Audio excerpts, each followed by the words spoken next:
కానీ ఈ రోజుల్లో ఎవరు లేరు పిల్లరా.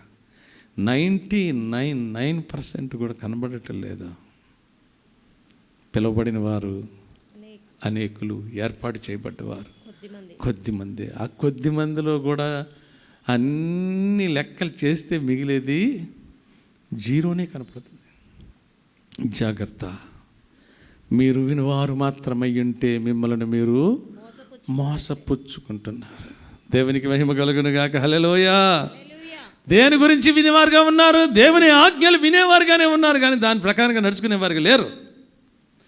మొరపెట్టమంటున్నాడు దేవుడు, మొరపెడితే ఇస్తానంటున్నాడు ఆయన.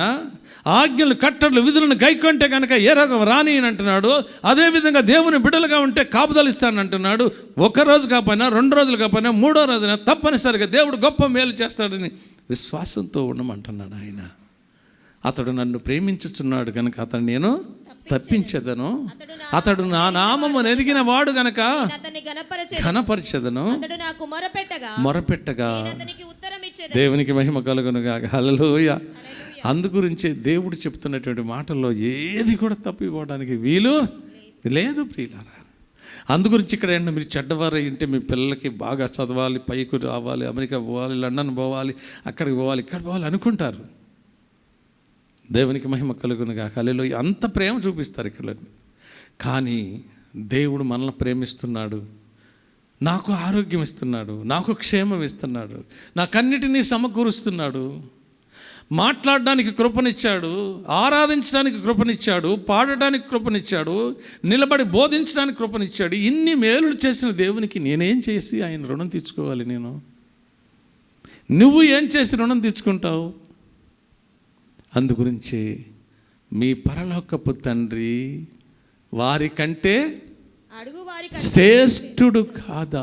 మీరు అడిగిన వాటి కంటే శ్రేష్టమైన ఇస్తాడు కదా. చదువమ్మ అక్కడ ఆ మాట.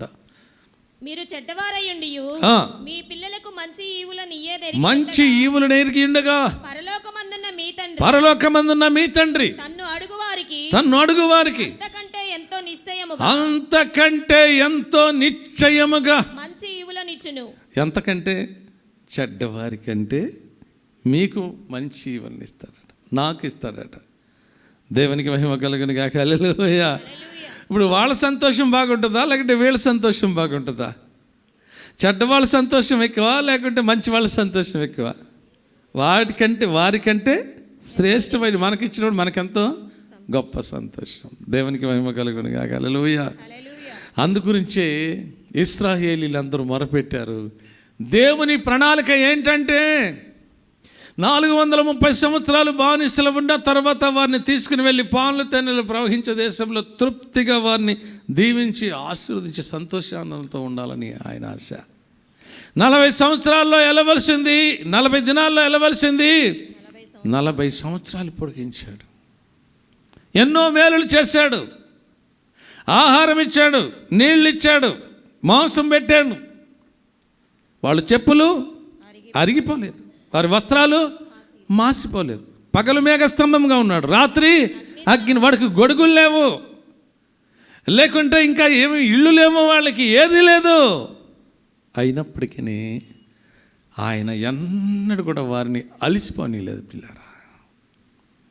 ముందు వెనక ఆవరించి ఉన్నాడు ఆయన మాట చేత వారిని బ్రతికించాడు, వారిని ఆ మాట చేత నడిపించాడు ఆయన. మనము దేవుని నమ్మినటువంటి బిడ్డలం, మనం ఏ విధంగా ఉన్నాం? అందుగురించి మొరపెడితే ఆ మొర దేవుని దగ్గరికి వెళ్ళింది కాబట్టి, నా బిడ్డలు మొరపెట్టారు కాబట్టి తప్పనిసరిగా నేను అక్కడ తీసుకెళ్ళాలని. అంటే మధ్యలో సాతానుడు ఏం చేసిందంటే డుమా కొట్టించాడు. ఎంతమందిని? ఎన్ని గోత్రాలని? 10 గోత్రాల్లో డుమా కొట్టించేశాడు. డుమా కొట్టడం అంటే దేవుని మాట వినుకోకుండా చేశాడు అంతే, దేవునికి లోబడకుండా చేశాడు అంతే. ఏం కోరుకుంటున్నారు వాళ్ళు? ఏం కోరుకుంటున్నారు? దేవునికి మొరపడతలేదు. కష్టం వచ్చినప్పుడు ఏం కోరుకుంటున్నారు? మాకు సంఖ్యాకాండం 12వ అధ్యాయం సంఖ్యాకాండంలో ఏం చేస్తున్నారు వాళ్ళు? దేవునికి మహిమ కలుగును గాక. హల్లెలూయా. సంఖ్యాకాండం. అప్పుడు ఆ సర్వ సమాజము ఎలుగెత్తి కేకలు వేసెను. ఏడ్చిరి. మరియు ఇశ్రాయేలీయులందరూ సనుగుకొనిరి. అందరము ఆ. అయ్యో అయ్యో ఐగుప్తులో మేమేలా చావలేదు, ఐగుప్తులో మేము సావలేదు. 14 వచ్చిన చదువుతున్నాం. చదువుమా. అరణ్యమందు అరణ్యమందు మేమేలా చావలేదు, చావలేదు. మేము కత్తివాత పడినట్లు ఆ. యెహోవా మమ్మను ముందేం చేశారు వాళ్ళు? దేవునికి మొరపెట్టారు. విడిపించిన దాకా ఏం చేస్తున్నారు? విడిపించిన తర్వాత వ్యతిరేకంగా చేస్తున్నారు. ప్రియులారా, మన బ్రతుకులు ఎట్లా ఉన్నాయి ముందు? మన కుటుంబాలు ఎట్లా ఉన్నాయి ముందు? మన జీవితాలు ఎట్లా ఉన్నాయి ముందు? అప్పుడు ఏడ్చారు, కన్నీరు కార్చారు. ప్రభో, నా భర్తకి ఇది, నా భర్తకి అది, నా భార్యకి ఇది, నా పిల్లలకి అది. ఏడ్చినప్పుడు దేవుడు కృప చూపించి దయ చూపించి విడిపించాడు. నిజమే. కానీ కృప చూపించి దయ చూపించి అన్ని ఇచ్చిన తర్వాత ఏం చేస్తున్నారు? వ్యతిరేకం చేస్తున్నారు. అలనాడు మన పితరులకు ఉన్నటువంటి జీన్స్ ఇక్కడ పుట్టినటువంటి వాళ్ళందరికీ వచ్చినట్టు ఉంది. ఏ జీన్స్ వచ్చింది? ఏమొచ్చింది? వ్యతిరేకత. ఎవరి మీద వ్యతిరేకత? మనుషుల మీద మనుషులు వ్యతిరేకత చేస్తే పర్వాలేదు, కానీ దేవుని మీద వ్యతిరేకత చేస్తే కనుక ఆయన కోపము ఆ మనుషుల మీద రగులుకుంటుంది. పిల్లారా, దేవునికి మహిమ కలుగునుగా. హల్లెలూయా. మాకు ఎందుకయ్యా? మాకు అవసరం లేదు పాలు తేనెలు ప్రవహించే దేశం, మాకు ఐగుప్తు దేశమే కావాలి. అక్కడే చేస్తామంటున్నారు. మళ్ళీ బానిసలుగా ఉంటామంటున్నారు. ఈ రోజుల్లో కూడా జనాలు అదే అంటున్నారు. దేవునికి మొరపెట్టాలి, విజ్ఞాపన చేయాలి, భక్తి కలిగి ఉండాలి, భయం కలిగి ఉండాలి, అని మాటలు వినాలి, ఇలాంటి చిత్తానుసారంగా నడుచుకోవాలి, ఆరోగ్యంగా ఉండాలి, క్షేమంగా ఉండాలి. దేవుడు మనకి ఇచ్చినటువంటి ఆయుస్సును బట్టి సంతోషించి ఆనంది ఇస్తాడా ఇవ్వడా? దేవుడు ఇస్తాడా ఇవ్వడా? అందు గురించి సామెతల గ్రంథం చాలాసార్లు చదువుకున్నాం. 3వ అధ్యాయం 1వ వచనంలో ఏమంటున్నాడు చూడు. మళ్ళీ వెనకొద్దాం. సామెతల గ్రంథం 3వ అధ్యాయం. నా కుమారుడా ఏం చేయాలంట? మరవద్దు. ఎవరు మరవ? ఇశ్రాయేలుకి చెప్పాడు ముందు అనుకుందాం. తర్వాత ఇప్పుడు ఎవరితో చెప్తున్నాడు? మనతో చెప్తున్నాడు. సర్వ సమాజంతో చెప్తున్నాడు. మానవాళితో చెప్తున్నాడు. దేవుడు సామాన్యులతో, సామంతులతో, ధనికులతో, దరిద్రులతో, లోక నివాసులందరితో చెప్తున్నాడు. నా కుమారుడా, నా ఉపదేశం మరవకు, ఉపదేశం మరవకు, ఉపదేశం మరవకు. నా మాటలు మరవద్దు, నా మాటలు మరవద్దు. నా మాటలలో ఒత్తైన సున్నైనా పల్లైనా తప్పిపోవడానికి వీల్లేదు. నా మాటలు మరవద్దు. నా కుమారుడు తండ్రి కుమారుడు జాలిపడినట్లుగా మన మీద జాలిపడి కుమారుడు పిలిచినట్లుగా మనల్ని పిలుస్తూ ఉంటే ఏమంటున్నాం మనం? ఏం చేస్తున్నాం? తిరుగుబాటు చేస్తున్నాం. దేవునికి మేము ఏం చేస్తున్నారంట? తిరుగుబాటు. ఏం చేయాలనుకున్నాడా? మనల్ని గొప్పవాన్ని చేయాలనుకుంటున్నాడు, ఉన్నతమైన స్థానంలో పెట్టాలనుకుంటున్నాడు. యెషయా 1వ అధ్యాయం 2వ వచనం చదువు. యెహోవా మాటలాడుచున్నాడు, ఆకాశమా ఆలకించుము, భూమి చెవియొగ్గుము. నేను పిల్లలను పెంచి గొప్పవారినిగా చేసి తిని. ఏం చేస్తున్నారు వీళ్ళు? తిరుగుబాటు చేస్తున్నారు. ఎవరు తిరుగుబాటు చేశారు? ఇశ్రాయేలు తిరుగుబాటు చేశారు. ఎవరు తిరుగుబాటు చేశారు? ఇప్పుడున్న మనందరం కూడా తిరుగుబాటు చేస్తున్నాం దేవుని మీద. అక్కడ సామెతలు అంటూ, నా కుమారుడా, నా ఉపదేశమును మరువకుము, నా ఆజ్ఞలను కట్టడలను ఉదయపూర్వకంగా గైకొనాలి. గైకొనటం అంటే వింట మాత్రమే కాదు, విని గ్రహించి దాని ప్రకారంగా మీరు నడుచుకోవాలి. హృదయపూర్వకంగా గైకొనుము. అవి గైకొంటే కనుక నీకు ఏమిస్తారంట? దానికి వచ్చే ఫలితం ఏంటంట? చాలా స్కీములు పెడతారు. ఇది కొంటే అది ఇస్తాం, అది కొంటే ఇది ఇస్తామని స్కీములు పెడుతున్నారు. దేవునికి మహిమ కలుగునుగా. హల్లెలూయా. ఇది స్కీమ్ కాదు, దేవుడు చెప్పేటటువంటి వాగ్దానం. నా ఉపదేశమును అంగీకరించి నా ఆజ్ఞలను గైకొంటే కనుక నీకు వచ్చే లాభం ఏంటంటే, గట్టిగా చదువుతాలి, అవి దీర్ఘాయువును, సుఖ జీవముతో గడుపు సంవత్సరములను, శాంతిని నీకు కలుగజేస్తానని చెప్పిన మాట. దానిలో ఏదైనా తీసేద్దామా? మనం తప్పిద్దామా? దానిలోది తప్పించడానికి వీల్లేదు ప్రియులారా. కానీ దేవుని మాటలు మనం వింటలేదు, మొరపెట్టేవారుగా లేవు మనం. దేవునికి మొరపెడితే దేవుడు తప్పనిసరిగా గొప్ప కార్యాలు చేస్తాడు. ఆయన అద్భుత కార్యాలు చేస్తాడు. ఆయన ఆశ్చర్య కార్యాలు చేస్తాడు. ఇశ్రాయేలీలందరూ పాలు తేనెలు ప్రవహించే దేశంలోనికి వెళ్ళినట్లుగా మనల్ని కూడా ఎక్కడ తీసుకెళ్ళాలి? మనం పాలు తేనెలు ప్రవహించే దేశంలోకి నిత్య జీవానికి వారసులుగా ఉండటానికి మనల్ని తీసుకెళ్ళాలంటే మనం దేవుని మాటలన్నీ వినాలా. ఒకవేళ ఆరోగ్యం కావాలంటే ఏం చేయాలంటాడు? ఇశ్రాయేలుని ఏమన్నాడు? మీరు ఆరోగ్యంగా ఉండాలి అంటే ఏం చేయాలంటాడు? నిర్గమకాండము 15వ అధ్యాయం 26వ వచనంలో అంటాడు. నిర్గమకాండము 15వ అధ్యాయం 26వ వచనం, మీ దేవుడైన యెహోవా మీ దేవుడైన యెహోవా వాక్కును శ్రద్ధగా విని. ఆగుదాం. ఏం చేయాలంట? శ్రద్ధగా వినాలి. అక్కడేమో మొరపెట్టాలంటున్నాడు, ఇక్కడేమో శ్రద్ధగా వినాలంటున్నాడు. అంటే శ్రద్ధగా వింటున్నారా వింటలేదా మనం ప్రశ్న వేసుకోవాలా. మీరు వినివారు మాత్రమే అంటే ఇంకొక దగ్గర మీరు వినివారు మాత్రమే అంటే మిమ్మల్ని మీరు మోసపుచ్చుకుంటున్నారు అంటున్నాడు. ఇక్కడ కూర్చున్న వాళ్ళు కొద్దిమంది అయినా, లైవ్ చూసేవాళ్ళు ఎంతమంది అయినా వినివారు మాత్రమే శ్రద్ధగా వినేవారుగా ఉన్నారా, విననటువంటి వారిగా ఉన్నారా? వినేవారిగా ఉంటేనేమో తర్వాత దానిలో ఉన్నవన్నీ కూడా రాకుండా మనల్ని కాపాడుతాడు. వినేవారుగా ఉండకోకుండా ఉన్నట్లయితే మనము మోసపుచ్చుకుంటున్నాం. దేవునికి మహిమ కలుగునుగా. హల్లెలూయా. హల్లెలూయా. వినేవారమయ్యుండి వాక్య ప్రకారంగా మనము నడుచుకోవాలని ఉంటుంది. యాకోబు పత్రికలో 1వ అధ్యాయంలో 22వ వచనంలో, మీరు వినువారు మాత్రమయ్యుండి మిమ్మల్ని మీరు మోసపుచ్చుకొనకుడి, వాక్యము ప్రకారముగా ఏం చేయాలంట? ప్రవర్తించేవారంటే ఆ వాక్యమే నిన్ను బ్రతికించును, బాధలలో అదే నీకు నెమ్మదినిస్తుంది. దేవునికి మహిమ కలుగునుగా. హల్లెలూయా. అందు గురించి నిర్గమకాండములో 15వ అధ్యాయంలో 26వ వచనంలో ఏమంటున్నాడంటే, మీ దేవుడైన యెహోవా మాట శ్రద్ధగా వినాలి. చదువమ్మా. ఆయన దృష్టికి న్యాయమైనది చేయొచ్చు. ఆయన ఆజ్ఞలకు విధేయులై. ముందు ఏం చేయాలంట? ఆజ్ఞలకు విధేయులు కావాలి. విధేయులు కావాలి. ఆజ్ఞ ప్రకారంగా నడుచుకుంటేనే, విధేయులమైతేనే. ఆజ్ఞ విధేయులం కాకపోతే కనుక ఆజ్ఞలు అతిక్రమించినట్లే. ఆజ్ఞ అతిక్రమమే మనకి పాపంగా మారిపోతుంది. పాపము శాపములాగా మారిపోతుంది. ఎంతమంది ఉన్నారు పిల్లరా ఈ రోజుల్లో? అందరూ అతిక్రమించే వారిగానే ఉంటే మనకి ఏం ప్రయోజనం? మనల్ని మనము మోసపుచ్చుకుంటున్నాం. మనం చేసే ప్రార్థన వింటాడా? వినడా అంటున్నాడు. అందుగురించి చాలాసార్లు మీకు ఈ వాక్యంలో రిఫరెన్స్లు యుక్తంగా మీరు రాసుకున్నారనుకో చాప్టర్. మీరు ఎంత చేసినా కానీ పాపుల మనమే నేను దొరికిందమ్మ రిఫరెన్స్. యోహాను సువార్త 9వ అధ్యాయం 31వ వచనం చూడు. యోహాను సువార్త 9వ అధ్యాయం 31వ వచనం. దేవుడు పాపుల మనవి ఆలకింపడని ఏం చేస్తాడంట? పాపుల మనవి ఆలకించాడట. పాపులు అంటే ఎవరు? ఆజ్ఞ అతిక్రమించే వాళ్ళు. అంతే. దేవునికి వాళ్ళకి బహుగా మొరపెట్టినా కానీ వినను. మీరు మొరపెడుతున్నారు కానీ మీ మొర నాకు దగ్గరికి వచ్చినా నేను విన్నా. మీరు చేతులు చేసినప్పుడు నేను నా కన్నులను కప్పుకొందును. మీరు బహుగా ప్రార్థన చేసినా నేను విన్నాను. యెషయా దగ్గర అంటాడు. ఇక్కడేమంటున్నాడు? పాపుల ప్రార్థన నేను ఆలకింపననియో ఎరుగుదము. ఎవడైనను దైవభక్తుడై ఉంటే, దేవుని నమ్మినవాడు, భక్తి కలిగిన వాడు, భయం కలిగిన వాడు, ఆజ్ఞలను కట్టడలను విధులను గైకొనేవాడుగా ఉంటే ఆయన చిత్తము చొప్పున జరిగించిన ఎడల ఆయన మనవి, ఆయన ప్రార్థన, ఆయన మొర ఆలకిస్తాడు. దేవునికి మహిమ కలుగునుగా. హల్లెలూయా.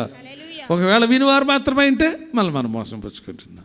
వాక్య ప్రకారంగా నడుచుకోకపోతే మనము మోసపుచ్చుకుంటున్నాం. వాక్య ప్రకారంగా నడుచుకునే వాళ్ళు నిజంగా వాక్యంలోనికి వెళ్ళి అద్దంలో చూసుకున్నట్టుగా చూసుకుంటాం అన్నమాట. వాక్యం అంట అద్దం లాంటిదట, సుత్తి లాంటిదట, అగ్ని లాంటిదట, సబ్బల్ లాంటిదట. దేవునికి మహిమ కలుగునుగా. హల్లెలూయా.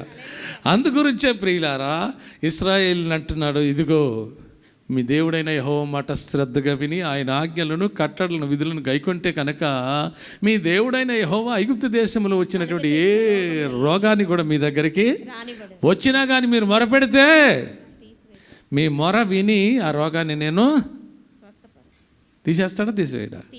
దేవునికి మహిమ కలుగునుగా. హల్లెలూయా. అందుగురించే భయంకర దినాల్లో ఉన్నాం, దుర్దినాల్లో ఉన్నాం. ఇశ్రాయేలు మొరపెట్టారు.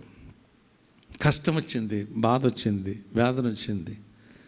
దేవుని వాక్యంలో 107వ కీర్తనలో అన్ని ఇంటికి వెళ్ళినాక చదువుకోండి. ఇప్పుడు రిఫరెన్స్ అని చెప్పను నేను, ఇంటికి వెళ్ళినాక చదువుకోండి. 107వ కీర్తనలో ఇశ్రాయేలు కష్టకాలంలో ఏం చేశారు, బాధ కలిగినప్పుడు ఏం చేశారు, వేదన కలిగినప్పుడు ఏం చేశారు, దేవుడు ఏం చేశాడో దానిలో ఉంటుంది. మీరు ఇంటికి వెళ్ళినాక చదువుకోండి. అందుగురించే మనం కూడా మన జీవితంలో, మన బ్రతుకులో దేవుడు మనల్ని మార్చాడు. తన కుమారులుగా, తన కుమార్తెలుగా, తన జనాంగంగా చేశాడు. ఎల్లవేళలా అన్ని విషయాల్లో దేవునికి మొరపెడితే కనుక దేవుడు గొప్ప కార్యాలు, అద్భుత కార్యాలు, ఆశ్చర్యకార్యాలు జరిగించి మనల్ని సంతోషింపజేసి ఆనందింపజేసేటటువంటి దేవాది దేవుడు కాబట్టి, ఆయన మాట తప్పే దేవుడు కాదు కాబట్టి, ఆయన ఆకాశమును, భూమిని, సముద్రమును, దానిలోని సర్వమును గతించిపోవునేమో కానీ ఆయన మాటలలో ఒత్తైన, సున్నైన, పొల్లైన తప్పిపోవడానికి వీల్లేదు. కాబట్టి మనమందరం కూడా మొరపెట్టే వారిగా ఉండాలి. మన మొర దేవుని సన్నిధికి చేరాలి. అక్కడి నుండి జవాబు రావాలి. పాపుల మనవి ఆయన ఆలకించడు, పాపుల మొర ఆలకించడు, విననే వినడు. మీరు బహుగా ప్రార్థన చేసిన నా చెవులు మూసుకుంటానంటున్నాడు. అందుచేతనే భయంకర దినాల్లో, దుర్దినాల్లో మనము, మన కుటుంబము, మన బిడ్డలు ఏం చేయాలంటే భక్తి కలిగిన వారిగా, భయం కలిగిన వారిగా, ప్రభువా నీ కృపలేందే బ్రతకలేమయ్యా, ప్రభువా నీ కృపలేందే జీవించలేమయ్యా, కృపలేందే నడవలేమయ్యా, నీ కృపలేంది ఏది చేయలేమయ్యా. నేను అంట వచ్చిన తర్వాత ప్రభువా నేను కృపలేంది నేను మాట్లాడలేనయ్యా, నువ్వు నాతో ఉండాలి, నాలో ఉండాలయ్యా అని నేను ప్రార్థన చేసుకుని స్టేజ్ మీదకి వస్తా. ప్రభా నువ్వు ఎన్నెన్నో చెప్పాలనుకుంటాను కానీ నీ మార్గం వేరు, నా మార్గం వేరు, నువ్వు చెప్పాలయ్యా, నువ్వు మాట్లాడాలయ్యా, నువ్వు మాట్లాడితే నేను వింటాను ప్రభా అని స్టేజ్ మీదకి వచ్చినప్పుడు ఆయన మాట్లాడతాడు. మన ప్రార్థన వింటాడు, ప్రతిఫలం ఇస్తాడు, గొప్ప కార్యాలు చేస్తాడు, అద్భుత కార్యాలు చేస్తాడు, ఆశ్చర్య కార్యాలు చేస్తాడు. నువ్వు అడిగిన దానికంటే, ఊహించిన దానికంటే అత్యధికంగా ఇస్తాడు. నీకు ఊహకందనటువంటి కార్యాలు ఆయన జరిగించి సంతోషింపజేసి ఆనందింపజేసి దీవించే దేవుడు కాబట్టి ఆయన మాట విందాం, ఆయన చిత్తానుసారం నడుచుకుందాం, ఆయనకి ఇష్టలుగా ఉందాం. మన మొర పెట్టేటప్పుడు, మన సమస్యలు అంటే మనం ప్రార్థన చేసినప్పుడు, ఆయనను అడిగినప్పుడు అద్భుతకరంగా ఆశ్చర్యకార్యాలు జరిగించే దేవుడు కాబట్టి, అలాంటి గొప్ప దేవుడు మరి ఎవరూ లేరు కాబట్టి, ఆ గొప్ప దేవుడిని కలిగి మనము, మన కుటుంబం ఉంటే ఆయన నమ్మినటువంటి వారికి ఏ మేలు కొదువై ఉండదు. సమృద్ధిగా ఇస్తాడు ఆయన, గొప్ప కార్యాలు చేస్తాడు ఆయన. అందుగురించి మనము ఆ విధంగా ఆయన కృపలో సాగిపోవడానికి దేవుడు తన కృపను మనందరిపైన నిండుగా మెండుగా కుమ్మరించి నూరుదంతలుగా వేదంతలుగా దీవించి ఆశీర్వదించునుగాక. ఆమేన్. తలల వంచి ప్రార్థన చేసుకుందాం. పరిశుద్ధుడైన తండ్రి, జీవము కలిగినటువంటి మా యేసయ్య, కోట్ల కొలది వందనాలు, స్తుతులు, స్తోత్రాలు చెల్లించుకుంటున్నాం. ఇదేనా ప్రత్యేకముగా మాతో మీరు మాట్లాడినందుకు వందనాలు. నిర్గమకాండము నాయన 3వ అధ్యాయం 9వ వచనం నుండి మీరు మాట్లాడిన ప్రతి లేఖన సత్యాలను బట్టి వందనాలు. ఇశ్రాయేలులు మొర నిజముగా నా యొద్దకు చేరినది, ఐగుప్తీయులు వారిని పెట్టుచున్న హింసలను చూచి ఆయన వారిని విడిపించడానికి ప్రభా మా పితరుడైనటువంటి నాయన మోసే గారిని సిద్ధపరిచి మీరు పంపించారు దేవా. 430 సంవత్సరాలు బానిసలుగా ఉన్నటువంటి నీ ప్రజలైనటువంటి, నీ కుమారులైనటువంటి, నీ జనాంగమైనటువంటి, నీ సొత్తు అయినటువంటి ప్రజలను బానిసత్వము నుండి విడిపించి పాలు తేనెలు ప్రవహించే దేశంలోనికి తీసుకుని వెళ్ళాలని నీ ప్రణాళికను సిద్ధపరిచిన దేవుడవు నాయన. 40 దినాల్లో వెళ్ళవలసింది నాయన, వారు వ్యతిరేకించినను, వారు బాధపరిచినను, నీ మాట వినకపోయినను, లోబడకపోయినను ప్రభువా కృప చూపించి, దయ చూపించి 40 దినాల్లో వెళ్ళవలసింది 40 సంవత్సరాలు నాయన పొడిగించవయ్యా. అయినను విననొల్లనటువంటి వారిగా, లోబడనటువంటి వారిగా, అయా మొరపెట్టేవారిగా ఉండకుండా నాయన మిమ్మల్ని వ్యతిరేకించేవారిగా ఉన్నారు ప్రభువా. నీకు స్తోత్రం. నీ మహాకృపలో చేరి వచ్చిన నీ కుమారులు కుమార్తెలను మమ్మల్ని కూడా ప్రేమించి పాపముల చేత, అపరాధముల చేత చచ్చిన మమ్మలను క్రీస్తు యేసులో బ్రతికించి నీ కుమారులుగా, నీ కుమార్తెలుగా, నీ జనాంగంగా, నీ సొత్తుగా చేశారు నాయన. ప్రార్థించినప్పుడు, మొరపెట్టుకున్నప్పుడు, విజ్ఞాపన చేసినప్పుడు అడుగుము జనములు స్వాస్థ్యముగాను భూమినికి దిగంతములు సొత్తుగా ఇస్తానన్నావు. అడిగిన దానికంటే, ఊహించిన దానికంటే అత్యధికంగా ఇస్తానని నమ్మదగిన దేవుడు, నమ్మకమైన దేవుడు అని చెప్పావు నాయన. నీ మాటలలో ఒత్తైన, సున్నైన, పొల్లైన తప్పిపోవడానికి వీలేదని నా చెప్పిన నా దేవుడు కాబట్టి నీకు వందనాలు అయ్యా. నీ మహాకృపలో ప్రభా మేము అడగకముందే, మా హృదయంలో తలంపు పుట్టకముందే, మా ఆలోచనకి రాకముందే మాకు ఏది కావాలో మా పరలోకపు తండ్రి మాకు శ్రేష్టమైంది ఇవ్వగలడని నమ్ముచున్నాము ప్రభువా. నీ మహాకృపలో నాయన ఇచ్చినందుకు స్తోత్రం, జరిగిస్తున్నందుకు స్తోత్రం, గొప్ప కార్యాలు చేస్తున్నందుకు స్తోత్రం నాయన. చేరి వచ్చిన నీ కుమారులు, చేరి వచ్చిన నీ కుమార్తెలందరినీ కూడా జ్ఞాపకం చేసుకోండి. ప్రతి వారు, ప్రతి కుటుంబము ఈ భయంకర దినాల్లో భక్తి కలిగి, భయం కలిగి ఉండేవారుగా చేయండి నాయన. ప్రతి కుటుంబంలో మీరుండాలి ప్రభా, ప్రతి హృదయంలో మీరుండాలి నాయన, ప్రతి అంతరంగంలో మీరుండాలి ప్రభా, ప్రతి గృహంలో మీరుండాలి నాయన. మీరుండకపోతే ఈ భయంకరమైన దినాలలో భయంకరమైన వ్యాధులు, భయంకరమైన పరిస్థితులు, భయంకరమైన ఇక్కట్లు, భయంకరమైనటువంటి ఇబ్బందులు ఎన్నెన్నో చూస్తున్నాం ప్రభా. వీటన్నిటిని తప్పించుకోవడానికి మెలకుగుండి ప్రార్థించమన్నావు. విసుకకి ఎడతగా సమయమనక ప్రార్థించమని చెప్పావు, మొరపెట్టమన్నావు, విజ్ఞాపం చేయమన్నావు, గూఢమైన సంగతి తెలియచేస్తానన్నావు నాయన. నువ్వు గ్రహింపలేనటువంటి సంగతులు తెలియజేస్తా అని చెప్పిన దేవుడు, నమ్మదగిన దేవుడు. కాబట్టి నీ కుమారులుగా నీ కుమార్తెలుగా ఉన్నటువంటి మాకు నీ మహాకృప మా మీద ఉంచి మా మొర నీ సన్నిధికి చేరి జవాబు వచ్చి మాకున్నటువంటి పరిస్థితులన్నీ తారుమారు చేసి మమ్మల్ని అందరినీ కూడా సంతోషింపజేసి ఆనందింపచేసి తృప్తిపరిచి నెమ్మదినిచ్చి దీవించి ఆస్వాదించే దేవాది దేవుడు నాయన. ఆరోగ్యం ఇవ్వాలన్నా, క్షేమం ఇవ్వాలన్నా, కాపుదలు ఇవ్వాలన్నా నాయన మీరే ఇవ్వగలిగిన సామర్థ్యం కలిగిన దేవుడు. కాబట్టి నీ మహాకృపలో నాయన సమస్తాన్ని మాకు అనుగ్రహింపచేసిన ఆయన సియోన్లో నుండి నాయన మమ్మలను, మా కుటుంబాలను, మా బిడ్డలను ప్రభా, సియోన్లో ఉన్న ప్రతి కుటుంబాన్ని కూడా నాయన దీవెనకరంగా, ఆశీర్వాదకరంగా, మేలుకరంగా మార్చి మీ నామనికే మహిమ తెచ్చుకుంటారని ఘనత ప్రభావాలు మీకే ఆరోపిస్తూ యేసయ్య అతి పరిశుద్ధ నామములో ప్రార్థన చేస్తూ స్తుతించి వేడుకుంటున్నాం పరమ తండ్రి. ఆమేన్, ఆమేన్.